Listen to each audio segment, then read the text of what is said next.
बिस्मिल्लाहिर्रहमानिर्रहीम।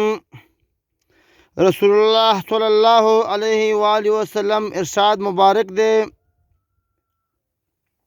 د ټول نه بهترین ورځ د یوم عرفی یعنی د 9 ذوالحجې ده.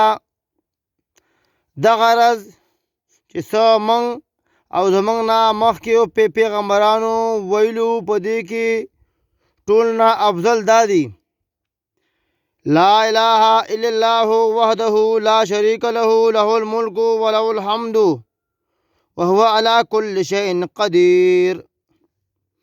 یعنی رسول الله صلی الله علیه و آله وسلم با په 9 ذوالحجې باندې دغه دعا فرمایله: لا اله الا الله وحده لا شريك له له الملك وله الحمد وهو على كل شيء قدير.